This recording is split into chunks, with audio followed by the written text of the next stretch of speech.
All right. Good afternoon, everyone, and welcome to Fridays with Keenan's Cutting Edge. My name is Jenna Labor, and I will be your host as we explore the dynamic world of Don Keenan's trial philosophy, the cutting edge. Those of you joining us live this afternoon will have the opportunity to ask questions and interact with our speaker. If you have a question, please type it into the comment section below and we will be sure to address it. Yes, you heard that right. We are live today, so please interact, send questions, and just let us know how you're doing today if you feel like it. Episodes are released each week following the live broadcast. So if you know somebody who wasn't able to be here with us today, or if you didn't have a chance to show up, please feel free to check that out next week. Today, we have Brent Crumpton with us out of Birmingham, Alabama, and he's going to talk to us about why we lose.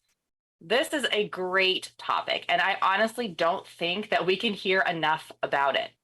Even if we think we know why we lose, even if we talk to the jury after a loss and they told us why they think we lost, most of the time that is not the full picture. Now, Brent practices personal injury law in in Birmingham. Didn't I just say he's in Birmingham?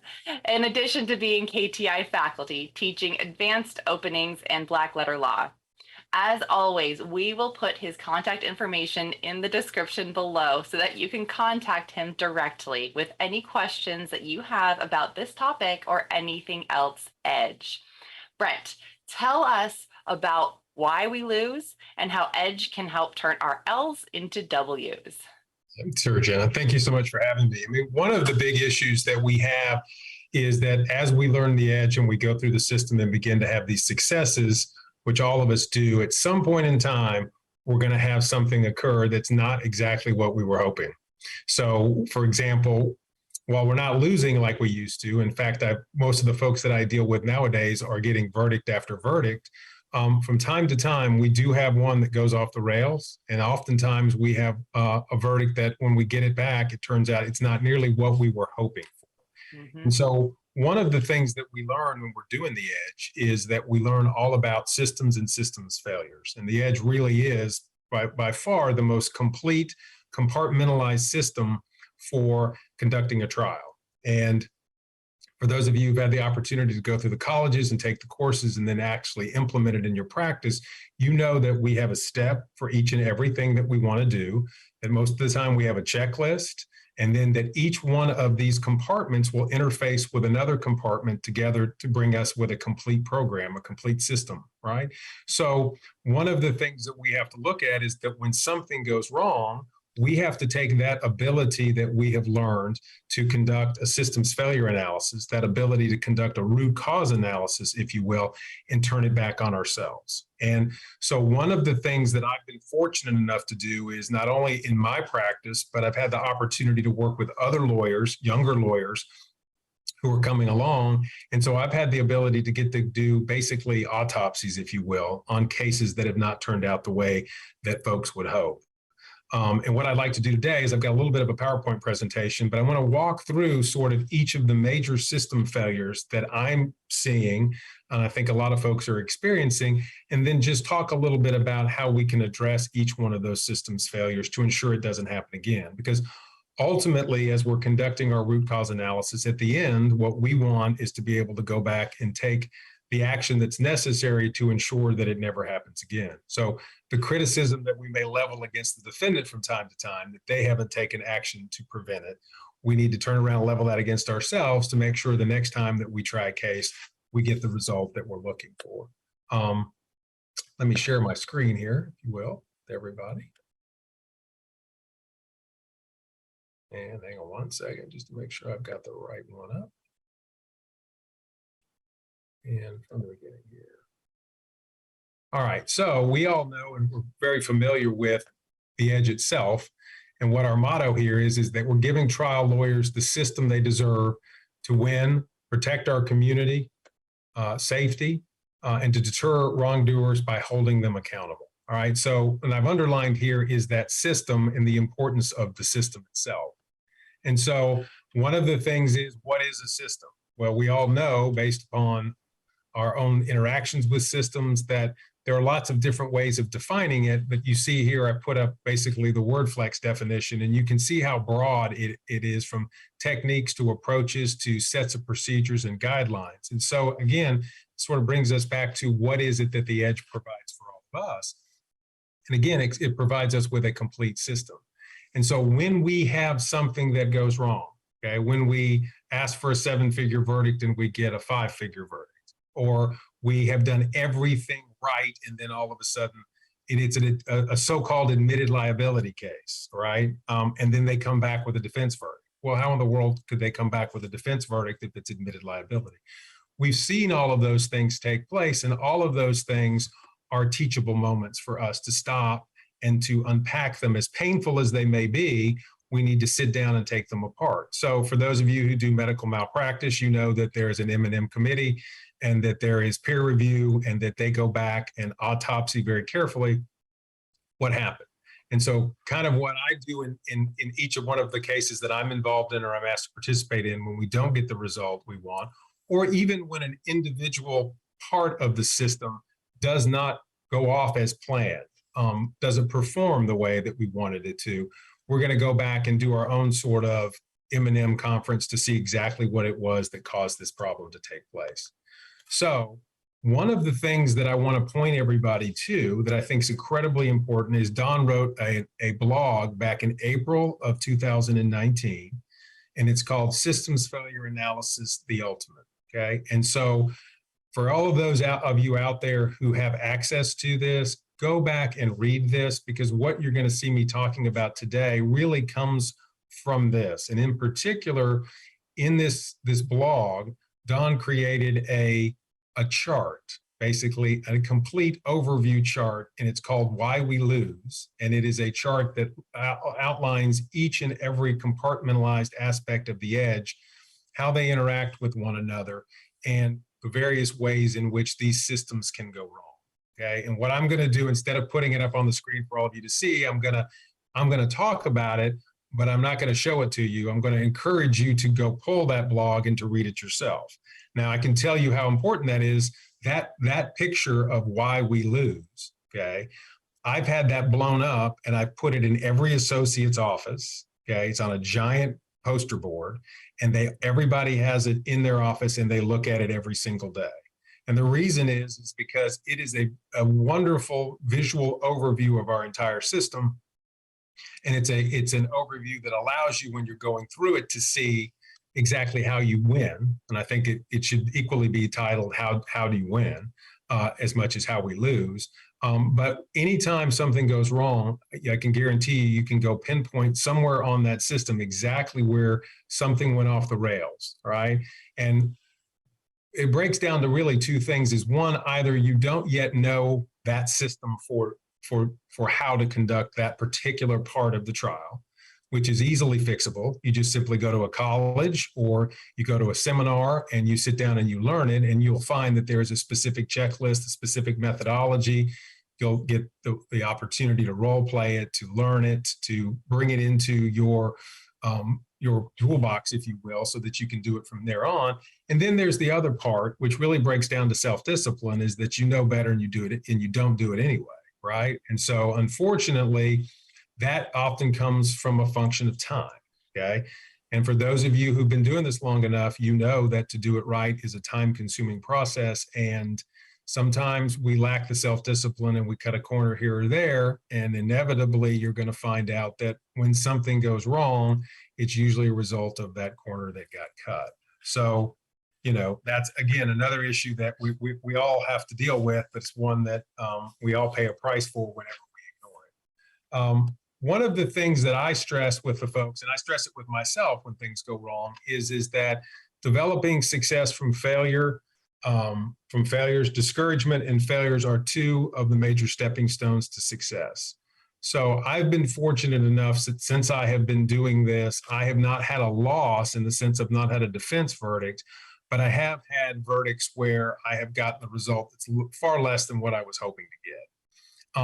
And I know that I step into that when that happens, as, you know, maybe a weekend of drinking, and then after that I'm finished, and then let's go back and figure out brutal honesty, what went wrong, what happened, and we're going to take the whole thing apart and see exactly what it was that took place. And that's what I encourage all of you to do, because you know you're going to learn so much more from your failures than you are from your successes. And these are things that will be etched into your memory. And hopefully, if you work with others, that you will take those lessons and then share them with other folks, whether people in your office or on your listserv or whatever. Y'all will go out and sort of talk about exactly what went wrong. And I like to see that from time to time when people have the courage to step up and talk about their losses. If you try cases, you lose cases, and therefore, the best way to get past it is to talk with others about it and hope that you can prevent that from happening again in the future. So today, what I want to do is talk a little bit about what it is that you're going to do to lose the cases. So where's the first place that something is going to go wrong, and probably the most profound place where something is going to go wrong? And that's at intake, right? So what is happening here is that you are misevaluating the kind of case that you have, right? So when you're misevaluating the kind of case that you have, that means that you are more than likely violating the case selection criteria. Okay.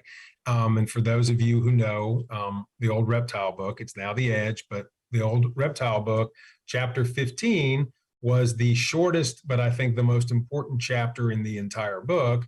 And that was chapter 15 was case selection. And I put up here on the screen just some excerpts from that. But all of you know this, and all of you who have been through the colleges, who started in the rules course and worked your way through, understands that the three components of the case selection criteria that are listed down at the bottom, okay, the defendant's conduct, how it could impact random victims, community survival issues, why should the community care about the outcome of the case, and systems failures on an edge level, as I'll call it now, what happened that can happen again, are essential to the intake of the case. They're essential to the structure of the entire case all the way through. They're essential to your closing, to every part of that case. But if you make that misstep at the beginning of the case, okay, that is not something that's easily recoverable from. If you end up having an event case, okay, as you go through the colleges and learn, there are ways that you can sort of patch that, work around that, find ways to create, I'll call it a synthetic systems failure when it's not a perfect systems failure.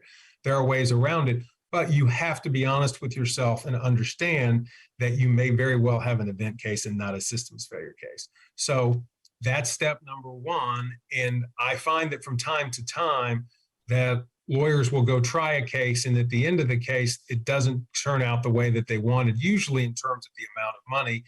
And what they find is that when they're talking to the jurors, that the jurors weren't tapped in to the case selection criteria. They were really looking at it as a one-off event case, and they treated the case as such. So again, that's the very first part of the case that you have to look at.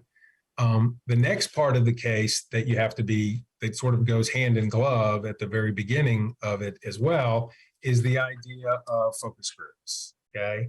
And so for those of you who've been doing this for a while, you know that focus grouping the cases starts at the very beginning, right? And so, there are lots of different focus groups, right? And as you go through this process and go to the different colleges and learn that, I think at last count, at least when I went to advanced focus groups, there were 28 kinds of focus groups, right? And so you need to understand that there are very specific tools, if you will, focus groups that are designed to extract very specific information that you need as you go through the case.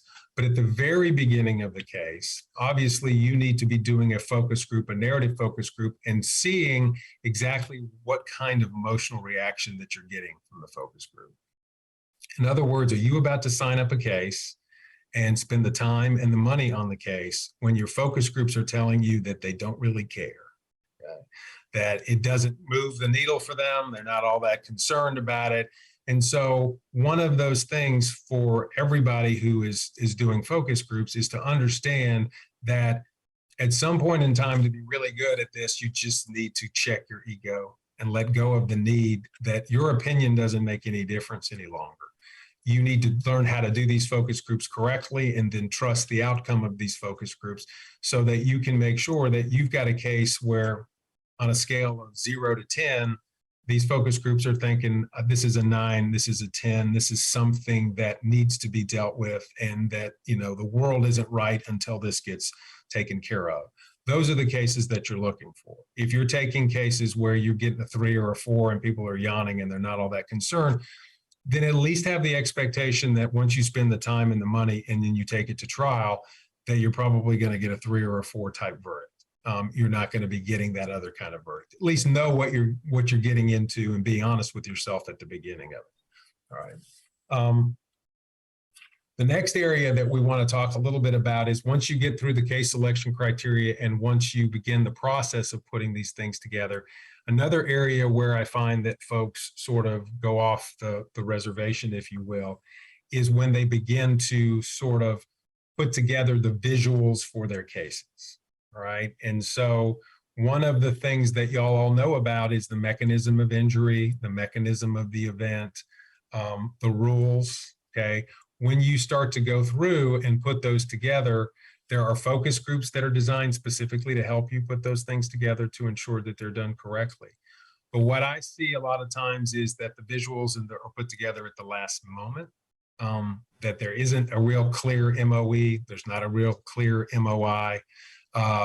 Most folks have gotten the rules down really well and know to use a rules board, know to put those things together visually.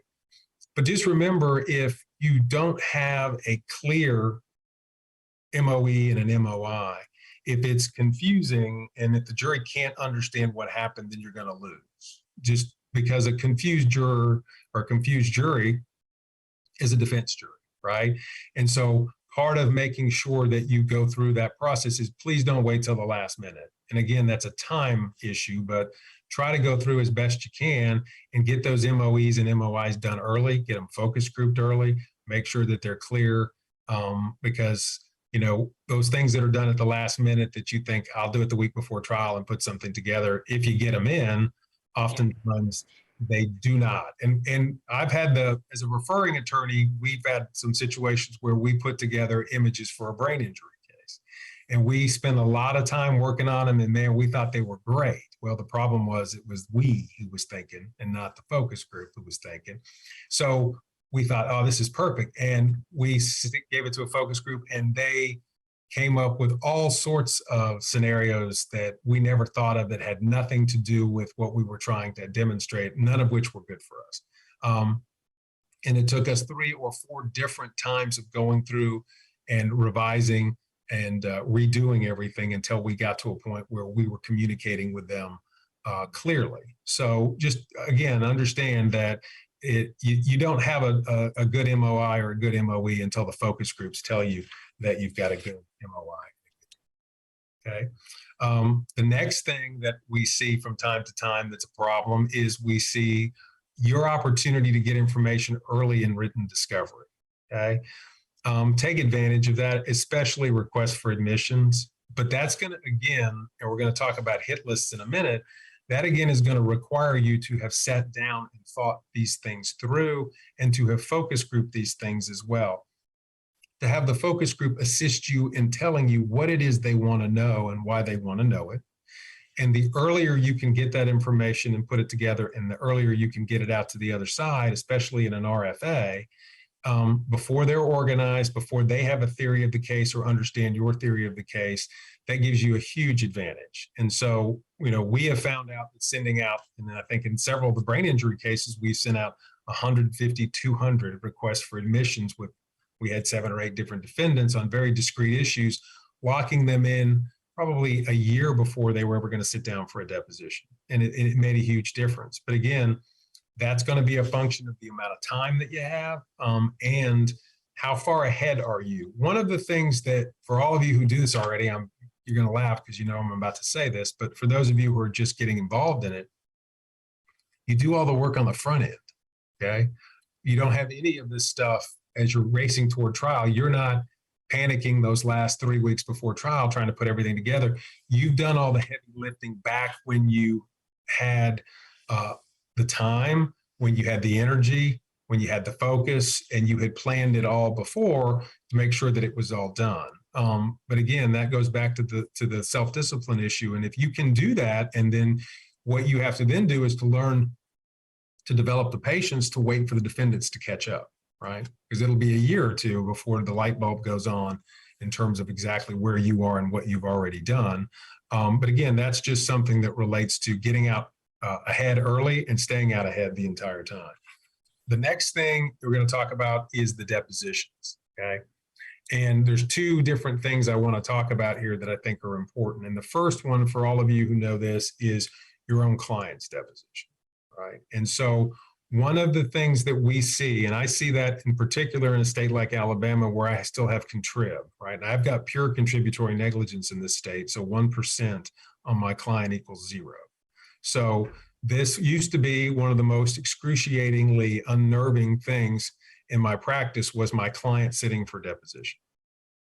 It was something that I really hated, not only because I had no control over it, but because I didn't have a system in order to ensure that I had my client where they needed to be. And so obviously the witness preparation system that the Edge has is an absolute game changer. For all of those of you who use it and have been using it, you really understand that you took what you used to feel was your weakest link, and now you've turned it into the tip of the spear in terms of you understand your client has an amazing power and ability to be able to speak their major truths, to not feel guilty about what they're saying or what they're doing, and to clearly articulate on their own behalf that they were doing their job and that none of this is their fault. And so what happens is that folks who don't use the witness preparation system correctly or don't use it at all, unfortunately, I'm still seeing where the focus goes back onto their client becomes the issue, and then obviously negative attribution kicks in, things take over. You have problems where you otherwise wouldn't have problems. So that's something that obviously, is important. The second thing is the defendant's deposition. And I think that just recently, KTI has come out with hit list training, right? And I think that hit list training, and I know when people talk about things from KTI, everybody says game changer. And honestly, in each area in which we're talking about, each one of these courses and classes is a game changer. But the hit list training, to me, is something that it allows you to end the case, if you will, before the defense ever understands what happened to them. And so, what's happening in these cases in which you've gone and developed the hit list, you actually know what you need, how to ask it. You've been through it, you've role played it, you've focus grouped it, you know exactly what you're going to get and whether you got it or not. Once you go through and you actually execute that part of it, for all intents and purposes, the case is over. At least in most of the cases that I have, it's over because all I've got to do is go back into the courtroom and reproduce that exact same cross-examination again, and then we're in good shape from that point on. But when it comes to doing the hit list, one of the things that I see is I'll have associates who will send me a hit list like 48 hours before a deposition. And I'm like, no, reschedule. We're not doing that. Is to take the time again to make sure that you've put it together. You've got what you need. You've cross-referenced it with your jury instructions, with your focus groups. You put those things together. But just as importantly is that you've taken the time to sit down and actually role play it. Okay.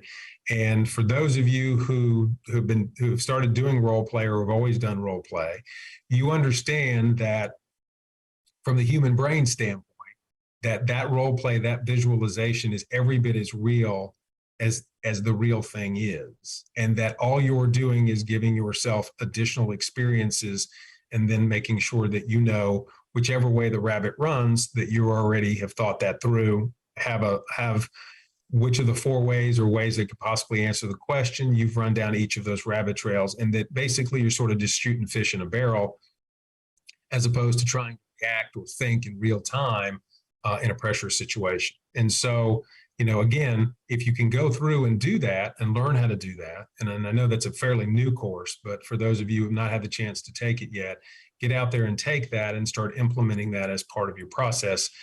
It makes an absolute huge difference. And then one other thing too is making sure that you're always keeping in mind, okay, the order in which you're going to take the depositions, right? And that's an important thing. And as you go through, you'll learn all about making sure you've got the right order, and then you're going to learn techniques about echoing, techniques about visually echoing, about verbally echoing, and then making sure that you make your life easier for yourself as you're going through your discovery, because you've thought things through and are just simply taking one deposition after the other and just recreating those same great hits that you got in the first deposition as you go through.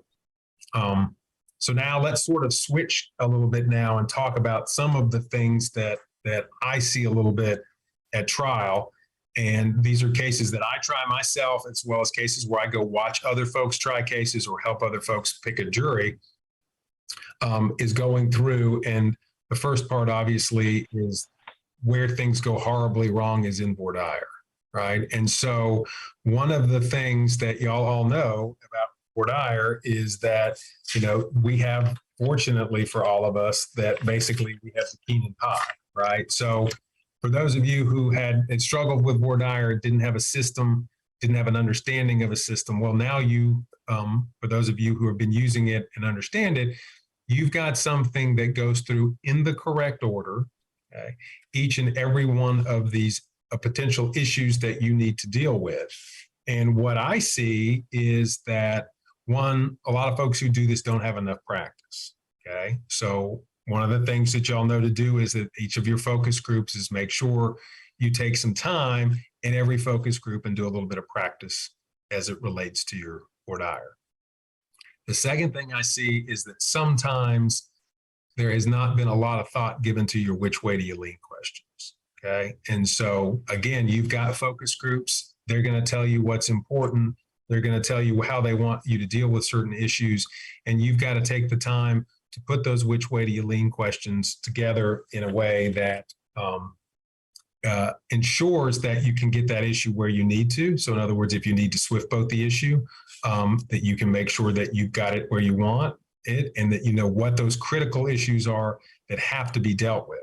Because, between voir dire and opening statement, at the end of those, you should be way ahead, if not having already won your case. But if you slip up on some of these things, or some of these things are not inserted where they need to be inserted, then you can end up having a number of problems. And obviously, if you get to a point where your voir dire allows for rats to board the ship, that is something that later on that you will probably not survive, at least in terms of one rat can sink a ship, two rats together can certainly bring your verdict down. If not, I'm in a unanimous verdict state.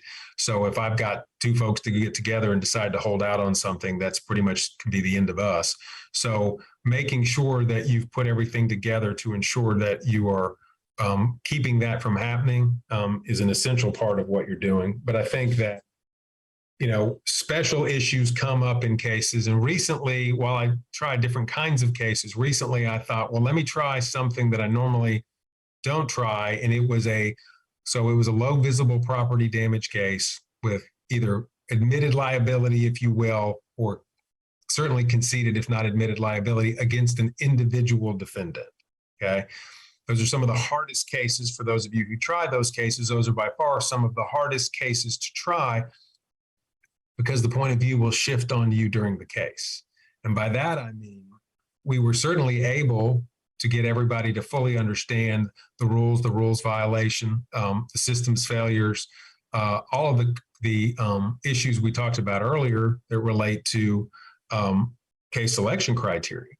But you have to be very cognizant of the fact that when you're asking a jury to return 6 or 7 figures against an individual, they will oftentimes begin to put themselves in the shoes of the individual for purposes of whether or not they could ever themselves pay that kind of money, okay?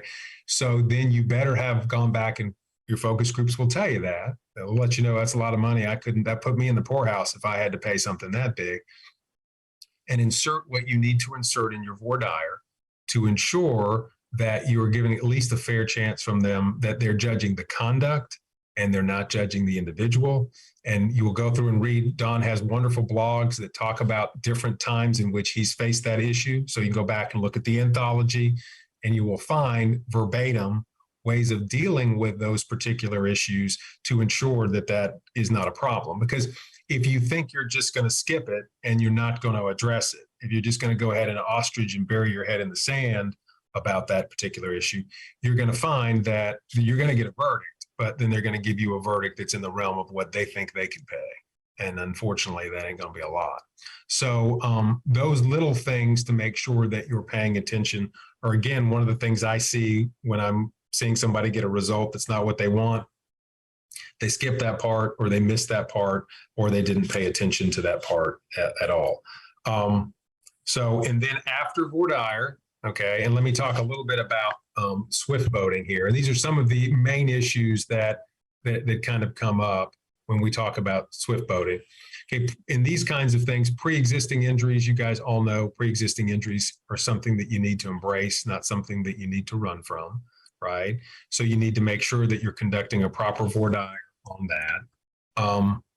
Wrecks that occur, and I'm talking right here just sort of in the context of a motor vehicle situation, wrecks that occur before and wrecks that occur after, right? So a lot of times what you have is people will think to themselves, or you'll have jurors have a very strong belief that if a wreck occurs after the wreck that you're involved in, that wreck then cuts off, okay, your ability to be able to recover damages past that point, right? And so you need to make sure that from a medical evidence standpoint, you deal with that issue. But also, if it turns out, for example, that you can't get past that they're all saying, okay, well, they were in this wreck and then they had a second wreck and it was much worse than the first wreck, you can't get past that, then what you need to do is sort of redevelop your damages model for the period of time from when that wreck happened, the first wreck, to when the second wreck happened, and then refocus and recalibrate how you're going to ask for damages on that. And again, go back and look at the blogs, go back and look at the anthology, and and go back and look at the videos, for example, on, what's 45 days worth of pain and suffering, right? So as long as you're aware of what you're facing and what's coming at you, and you've looked at it thoughtfully and you've got the assistance of a focus group, I'm of the opinion that, again, if you follow the case selection criteria, that you're going to find a way to be able to get a verdict that's a just verdict. But if you ignore those things and just plow ahead, it's not going to turn out well for you. And so that's one of the things is that damages model, you need to know how to adjust your damages model based upon how it is that these focus groups are coming back and telling you how they're going to look at these things. Gaps in treatment, okay. Again, you just have to talk about gaps in treatment during voir dire. I mean, we're all busy. We all have other things to do. This person has a job. There are always wonderful, plausible explanations that you can tap into that the jurors will go along with, so long as you've recognized them, and then so long as you work through that portion of your voir dire with a focus group to make sure that you can bring that around. And if you can't bring it around, then you can limit the person or try to exclude the person from the jury. Limited duration of treatment, those are obviously issues that you're going to have to deal with. And so one of the things that you're going to see, and I think all of you see this all the time, is once you go through and thread the needle on these things, and you know that you've threaded the needle because your focus groups have told you that, and the profiles of the answers that you're getting are matching the focus group profiles that you're getting. Once you thread that needle, the defendant is completely unaware of what you've done for the most part, because they're going to stay on script and pound away, even if the venire has clearly told you that doesn't bother me. The defense will turn around and continue to pound on it. And when that happens, you know that things are going your way, that they're completely oblivious to what is happening in front of them. So really, all these 800-pound gorillas are issues that you have. You guys will learn the techniques of swift boating if you haven't already. Go through and prepare yourself for them and be ready. But to me, if you do not deal with this is where you will lose. So you drop the ball here, and then you give a wonderful opening. It doesn't matter, because the thought process of the jurors is not going to match. It's not going to plug into what your opening is going to be. So as wonderful and great as it was, and as well put together, the audience is not receptive for it. And at that point in time, it's pretty much game over for the most part. The next thing that I see in terms of after that is making sure you got the rats off the jury. So that to me is something that that's why you need to practice and do focus groups and go through so many focus groups and practice voir dires, is because when you get to spot them, when you see them from their body language, when you hear them say those horrible words, well, I need more information. Those are the things that allow you to see what those rats look like. And I can tell you that very early on, when I started doing this, I tried a case and did not have the ability to actually identify one, and the other one didn't have the ability to get them off. And they took what was an 8-figure verdict and turned it into a very, very low 7-figure verdict. Okay.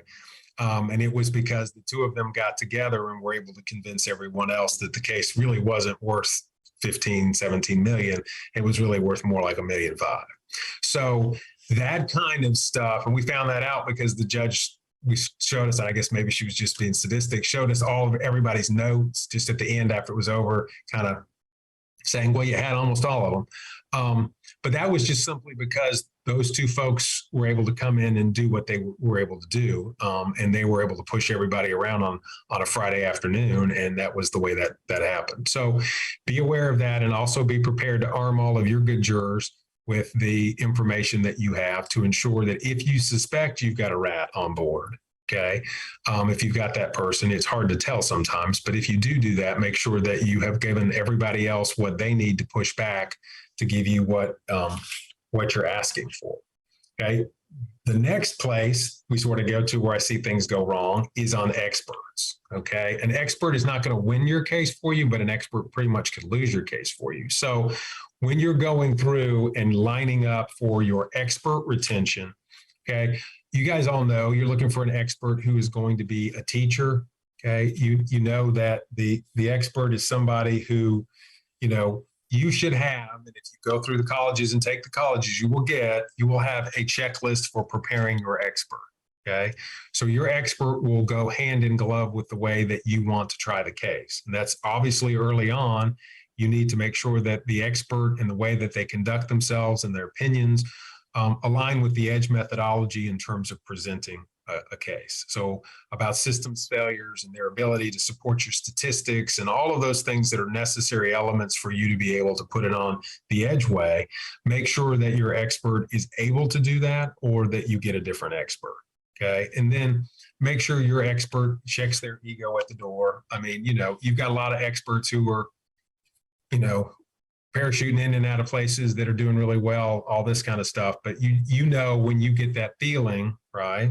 And obviously early on, if you have any concerns at all about your expert, the way they come across, the way they look, the way they act, then focus group it and show it to a focus group. And obviously, the earlier you do that, the less expensive it is when you decide that I need to get a different horse. But you'll have that feeling. Now, obviously, if you know your expert and work with them a lot, they're very good, then you're in good shape. But sometimes with a new expert, trust that gut feeling that you have. And if anybody looks at it and says, I got an issue here, go back and check. I've seen experts who were really good and then for the plaintiff and then got too cocky and started looking like they were carrying water and got into this. And then you're like, and it went from this expert's fantastic to this expert is so not neutral, regardless of the fact that he's paid. His attitudes, his way of sort of trying to gig the defense attorney at every turn, turned the jury off. And that case, unfortunately, had a bad outcome for the lawyers who were trying it, just simply because their expert was trying to do too much. So obviously he has a role and he has a lane, or she has a role, she has a lane. They have to stay in that and make sure that they stick with the system. It's your case, you're in charge. Make sure that you bring them to heel to ensure that they're going to do it the way that it needs to be done. And if not, like I said, it's time for you to go on and find yourself another expert. So let's talk now a little bit about some of the things that I see that go wrong at trial itself. Okay. And so, some of the things that I see that go wrong are that the systems failure isn't proven properly. Now, that shouldn't be a problem, but from time to time it occurs. So y'all all know when you do your opening, okay, and I teach advanced opening. So this is one of the things to really kind of hit on, is that opening is going to give you everything that you need That opening is going to have your statistic in it. That opening is going to have your rules in it. That opening is going to be talking about foreseeability and preventability, right? That's the name of the game here. So you're going to have those things together. You're going to have a timeline in your opening that's going to be showing what these defendants did wrong. You're going to have all of those things laid out very clearly and very visually. And what you're going to have to do is to make sure then that you've got the witnesses lined up to very clearly prove that systems failure. Okay. And so that's one of the things, is to keep your eye on the ball and to stay sharp when you're proving that systems failure, and keep it as simple as possible. Don't complicate it and don't fact it up. We always try to shoot for a 12-minute opening. Sometimes people can get it in 12. Sometimes you got to expand it because the focus groups say, I got to know this and I got to know that. But otherwise, if it's not essential to what it is for purposes of the opening, then leave it. You got a whole case to try. You're going to be able to get it in some other way, right? But remember, the average person has what, a 12-minute attention span, which means that y'all probably stopped listening to me about 30 minutes ago. But I'm just kidding. But that's one of the things, is to always try to keep that in mind as you're going through. That's the moment when you have their greatest attention, and so make sure that you use it. The next thing that I see, and this is going to fall in the category of why it is that you don't get the money that you want to get, okay? And that is going to be before and after witnesses, okay? And I know all of you who've gone through this know that before and after witnesses are worth their weight in gold, okay? I have been able in one case to get a 7-figure verdict with no before and after witnesses, because literally my client was a hermit for all intents and purposes. He and his dog, and that was it. Never talked to the neighbors, never interacted with anybody. His family was all gone, etc. But it was very uncomfortable to have him have to carry that much water on his own behalf without me being concerned that they were going to look at him like he was whining. So, but if you kind of, I've got this little sort of rocket progression set up. So if you've got one before and after witness, okay, versus multiple, and F means friends and family. Okay, so they're qualitatively different before and after witnesses, obviously, but they're better than nothing, right? So I tried a case recently. We got another 7-figure verdict on with 2 friends and families, with a mother-in-law and a fiance. And it was much better, obviously, than just having him alone. But if you can do the way that it's supposed to be done, the way that Don teaches it to be done, where you can go out and find folks who are not friends and family, people that know this person, people that have no stake in the game, and be able to put, as many on as can tell a different story, and as many on as the judge will let you, and that you sort of sprinkle them throughout the case, then you're going to see, just in terms of the damages numbers, that they come to life, and that you paint a very, very different story about what was taking place just with the addition of that. So remember, early on the intake, you're getting the before and after witnesses. You're getting all of their all of their phone contacts. You're running out and talking to these folks. You're getting video statements from them. Maybe you can use for mediation, maybe use later. That's all that front end work. But those folks, again, are going to be worth their weight in gold. And if you don't have them, it's, it kind of falls with a thud, as opposed to launches into space. Another thing that we kind of talk about is about the damages themselves. Okay. And everybody here who's taken the damages course knows what I'm about to show you. If you haven't taken the damages course yet, take it. I've taken the damages course 3 times. It's not just because I'm from Alabama and I might be slow. It's because each time I take it, there's something new. It's better than it was the last time that I took it. So, and right now it's just lights out in terms of learning certain things that are truism or major truths about damages that you have to know. Okay, you guys know this, but liability drives the verdict, right? And so as you're going through this process, you are always you're focusing on liability, you're echoing liability, you are pushing liability all the way through the case. All right, conduct drives the verdict. Okay, and this is the old awakens the reptile, but it's the edge here, is that you talk about danger. It's dangerous. Okay, that activity is dangerous, and you continue to show that as you go through the process. All right, no repentance. Again, early on, when you're asking those questions about accepting responsibility, about 3 things you could do different. Those various things and techniques that you're going to learn as you go through all of those things, and embracing the resistance, because that resistance will bring you a much bigger verdict a year or 2 down the road. You're looking for those things, making it safer. Obviously, that's something about damages, that safety component in there. And then the thing I think that we all inherently know, but it's important to remember, is the idea of emotion. Okay. And emotion drives everything. And so when you are going through and thinking about why it was that you didn't get the damages number that you were looking for, go back and check and see how you presented the case, and see, were these major truths being observed?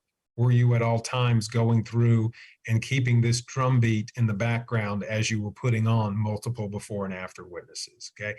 As you were clearly explaining what all this meant in terms of all this medical mumbo jumbo, what it clearly meant in terms of the day-to-day life of an individual going forward and what they were facing. The simplicity of it allows for the emotional connection. When you start thinking about all of this stuff from the logical standpoint and from the technical science standpoint, it drags you away from the emotional part of it. And so make sure that you're keeping everything pushed toward that side, if you will, in terms of your damages model. All right. Let's see here. The next thing is going to be closing. Okay. And so closing isn't where you lose. Closing is where you lose money. Okay. And so when you get to closing, one of the things is, remember now, you have a pie for closing. Okay. So you don't have to recreate the wheel, right? You just have to put new tires on it for each kind of case so that you're ready to go. But you've got a very specific pie that you can follow, that's going to take you through each element to be able to do all of that. And one of the things that I see that causes me some hesitation when I talk to some of the younger lawyers I deal with is, this is a complete system. Okay. It has everything that you need in this system, and you have to have the self-discipline to follow the system. Sometimes people go, oh, well, let me go take part of another system, or not even a system. Let me go take a part of something else and stick it in here. Or let me use just part of this, and then I'm going to skip this and do this the old way and all of that. You create this Frankenstein system that usually turns on you, and you have a problem at the end. Okay. So, learning this and being willing to implement it, again, requires a lot of self-discipline for you to go through. But in closing, what your goal is, obviously, is, you've proven all of it. You told them you were going to prove it. You proved it. Now you're telling them that everything that you proved to them, but you're empowering them. And this pie that Don has created and put together for us has the step-by-step systematic way of creating that level of empowerment. Okay. And when I first, years ago, started doing this system, it didn't feel super comfortable. It felt a little awkward.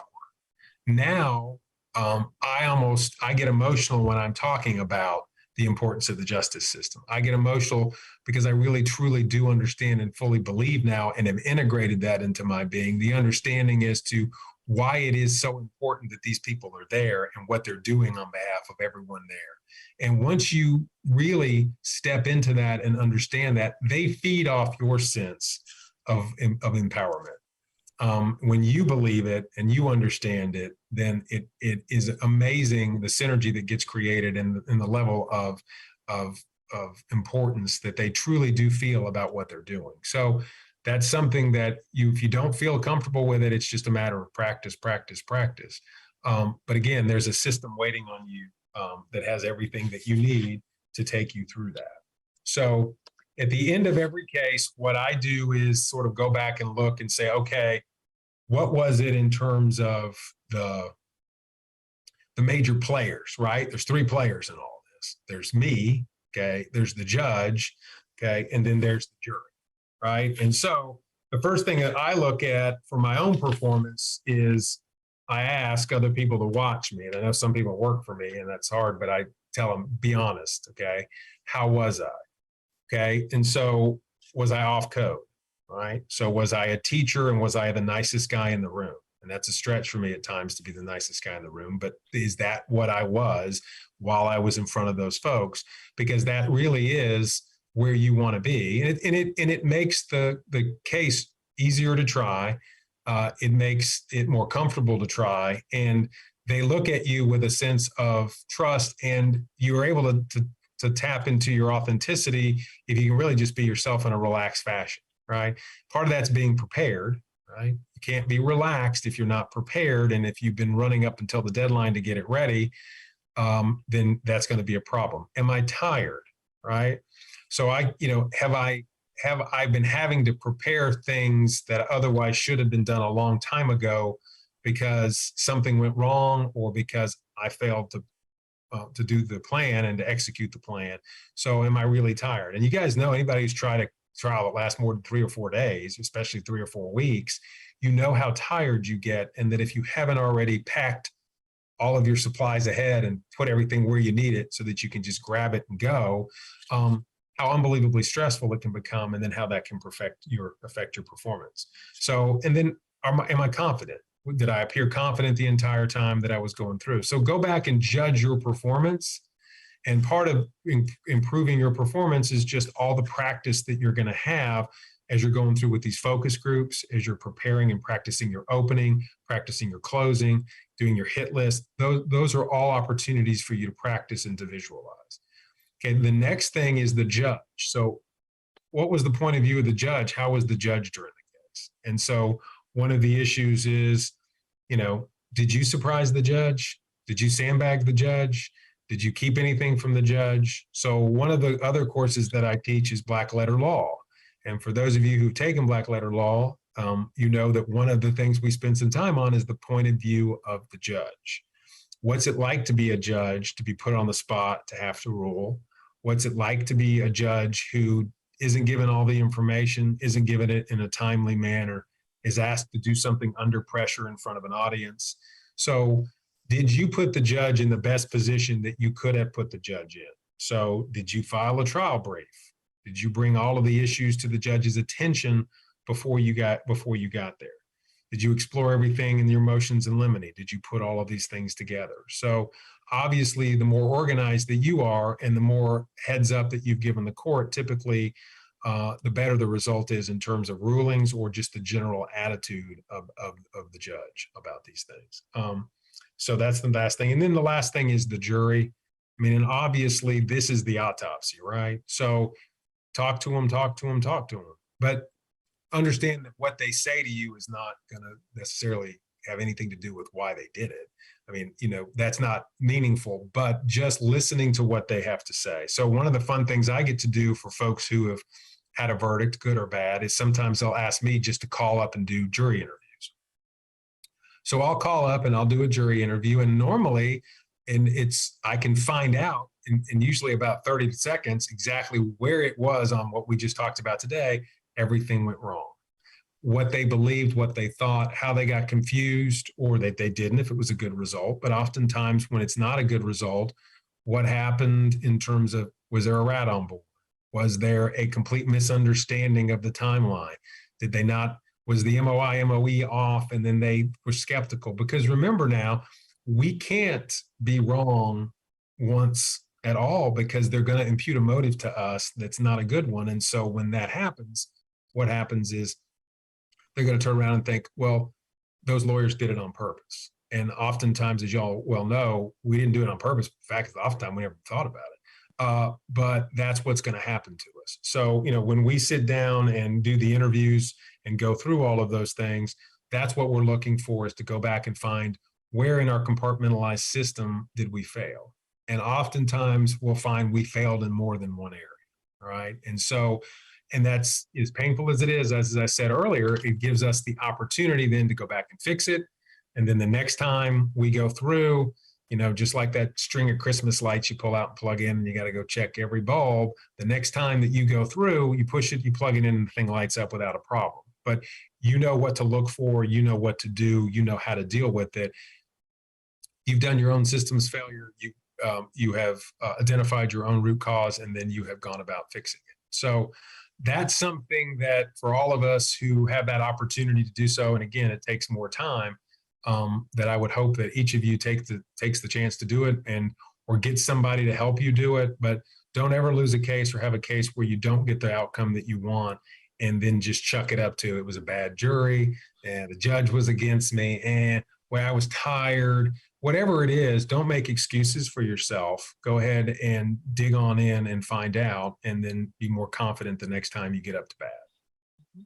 So those are just some of the thoughts that I wanted to share with everybody today with respect to, learning something from the results that you would rather forget.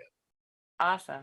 Thank you so much, Brent. That's, Sure. As I mentioned earlier, it really is something that we can't hear too often about. It really is, because it's so painful when it happens and it feels so out of the blue because you've worked so hard, especially those of us who subscribe to the EDGE philosophy. We worked our pants off and you're like, oh my gosh, this judge or this jury, they just didn't get it. They just didn't understand it. They gave me a bad rap. This judge just completely had it out for me. And I read a book once, most people have heard of it, I'm sure, by Ray Dalio. It's The 7 Habits of Highly Effective People or something like that. And I didn't even finish it. But my favorite thing that I learned from it, and I think about it all the time, is you are the only person that can change anything about your life or the outcomes in your life or anything. Even if somebody is mean to you, you're the one who gets to choose how you respond to that. If there's a bad outcome, you are the one who gets to harness that and learn from it and do something different again. So, it's not, yes, of course we have judges who are just awful. Yes, of course we have jurors who are super mean and just make you want to cry. But how you respond to that and what you do next is the most important thing. And I really appreciate you coming in here, Brent, and showing us all that it happens, first of all, and that there's a finite number of things that probably went wrong. And so let's look at those and see how we can do better. Right. And not knowing creates a greater sense of fear in terms of, because heaven forbid it happens to you twice in a row.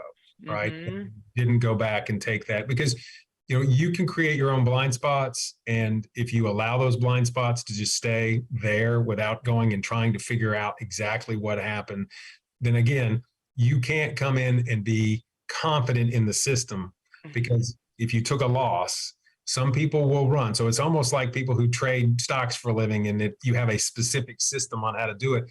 If you take 2 losses in a row and you don't figure out what's going on, a lot of people will abandon the system, and then they'll think, oh, well, this doesn't work, right? Mm-hmm. And I can tell you this system works. Mm-hmm. And the last thing I ever want anybody to do is to say, oh, there's something wrong with this or there's something wrong with that. No, there's not anything wrong with the system. You got to believe in the system, but when something goes the way you don't want it to go, then stop, go back. You can fix it. It's, like I said, as painful as it is to have to face your ego, you can go back and you can fix it. And then the next time when it works out really well, you feel that much more strong, that much more confident, that much more willing to continue to follow the system as you go forward. So. Mm-hmm. Mm-hmm. Absolutely. Absolutely. Don't throw the baby out with the bathwater, as they say. Oftentimes I find when I've had results that are not what I wanted, it's absolutely because I either forgot part of the system, or I didn't quite do it right, or I had too much going on. And as you mentioned earlier on in your presentation, a corner got cut, and it won't work as well unless you really, really commit to doing it. Now, I know some people listening might say, well, hey, I'm halfway through discovery. I don't know if I can implement all this stuff. That's okay. When I did my very, very first EDGE case back in 2017, I think it was, I was 2 months from trial, and I implemented what I could, and it made all the difference. So there are some very, very fundamental philosophical things about the EDGE that can really change your case. And so I encourage anybody who's in that position to hop into a couple of colleges and, do what you can to learn the philosophy of it. Even if it's a couple months before you're going to stand up in front of that jury.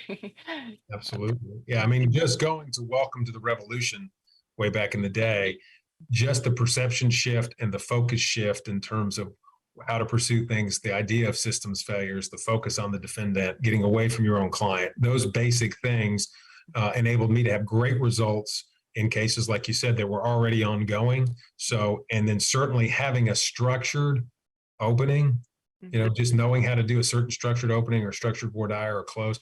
I mean, it's again, absolutely a game changer, because you now have, one of the greatest trial lawyers ever has put together on paper for everybody a system that they can follow. And so if you only get one piece of it, you're still getting a big nugget of something that's very incredibly valuable to the way you're going to pursue your cases. So, grab it and run with it as best you can.